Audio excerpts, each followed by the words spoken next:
بسم اللہ الرحمن الرحیم۔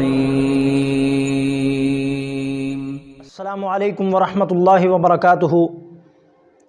میراث کی تقسیم کا مختصر طریقہ سیکھتے ہوئے آج کا ہمارا سبق نمبر 11 ہے، جس میں ہم اصحاب الفروض کی حالتوں میں سے جد صحیح کی حالتیں پڑھیں گے۔ جد صحیح کس کو کہتے ہیں؟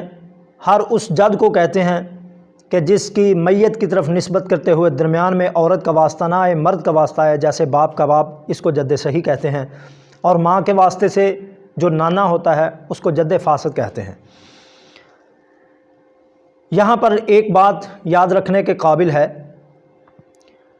کہ جو دلائل قرآن و حدیث میں باپ کی میراث کے متعلق ہیں وہی دلائل دادا کی میراث کے متعلق ہیں۔ جیسا کہ یہاں پر آپ لکھا ہوا دیکھ رہے ہیں کہ باپ کی حالتوں میں بھی سدس پہلی حالت تھی اور سدس جمع تعصیب دوسری حالت تھی، تیسری حالت اسبہ تھی۔ وہی حالتیں پہلی جو ہیں 3 دادا کی میراث کے متعلق ہیں۔ دادا بھی جب باپ موجود نہ ہو میت کا، بیٹے یا پوتے کی موجودگی میں 1/6 کا حقدار ہوتا ہے، جیسا کہ میں نے مثال دی ہوئی ہے، خامد ہے، بیٹا ہے اور دادا ہے۔ یہاں پر دادے کو 1/6 ملے گا۔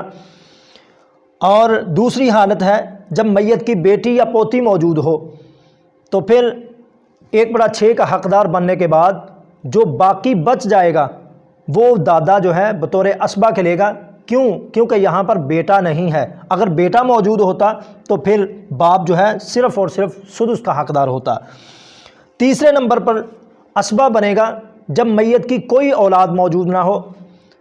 یہاں پر میں نے مثال دی ہوئی ہے، ایک بیوی ہے اور ایک دادا ہے۔ یہاں پر بیوی کو 1/4 یعنی چوتھا حصہ دینے کے بعد جو باقی بچ جائے گا وہ دادا بطور اسبہ کے لے جائے گا۔ اور باقی 2 جو حالتیں ہیں ان میں اگر میت کا باپ موجود ہے تو پھر دادا محروم ہے۔ اور 5ویں جو حالت ہے محجوب کی، یعنی دادا جو ہے محروم ہے۔ کیونکہ ہر قریبی جد دور والے جد کو ساقط کر دیتا ہے۔ مثال کے طور پر اگر پردادا بھی ہے اور دادا بھی ہے، دونوں پر جد کا لفظ بولیں گے۔ عربی میں جد کا لفظ جو ہے دادے پر اور نانے پر دونوں پر بولا جاتا ہے، لیکن یہ بات اس سے الگ ہے کہ وہ جد فاسد ہے یا جد صحیح ہے۔ جد صحیح دادے کو کہتے ہیں اور جد فاسد نانے کو کہیں گے۔ اگر پردادا بھی موجود ہے اور دادا بھی موجود ہے تو دادے کی موجودگی میں پردادا محروم ہوتا ہے، کیونکہ ایک اصول ہے من ادلا الی المیت بواسطۃ لا یرث مع وجود ذلک الواسطہ۔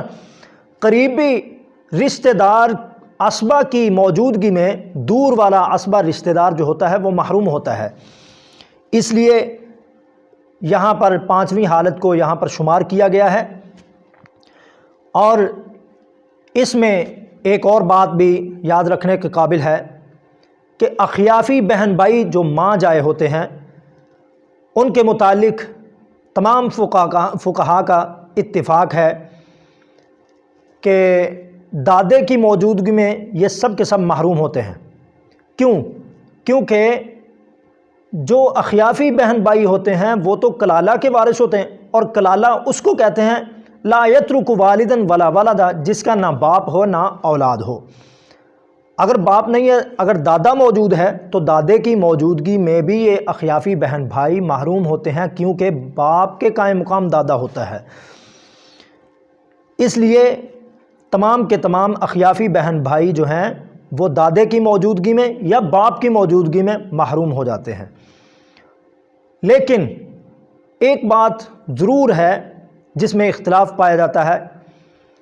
ائمہ احناف رحمہ اللہ، امام ابو حنیفہ رحمہ اللہ کے نزدیک عینی اور اللاتی بہن بھائی جو ہیں وہ دادے کی موجودگی میں محروم ہوتے ہیں، لیکن امام شافعی، امام احمد بن حنبل رحمہ اللہ اور امام مالک رحمہ اللہ اور ساتھ ساتھ امام ابو حنیفہ رحمہ اللہ کے شاگرد رشید امام ابو یوسف اور شاگرد خاص امام محمد بن حسن شیبانی رحمہ اللہ، ان کا بھی یہی موقف ہے کہ دادے کی موجودگی میں عینی اللاتی بہن بھائی محروم نہیں ہوں گے، اور یہی راج قول ہے، یہی راج موقف ہے۔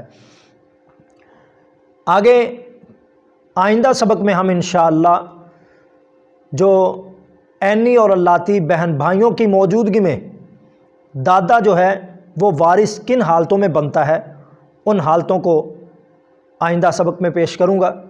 دیکھتے رہیے ہمارے اسباق کو، ابتدا سے لے کر آخر تک آپ دیکھتے رہیں تاکہ بات جو ہے بآسانی سمجھ میں آ سکے۔ اللہ تبارک و تعالی ہمیں ان مسائل کو سمجھ کر آگے نشر کرنے کی بھی توفیق عطا فرمائے، ہمیں اپنے معاشرے کی صحیح رہنمائی کرنے کی توفیق عطا فرمائے۔ سبحان ربک رب العزت عما یصفون۔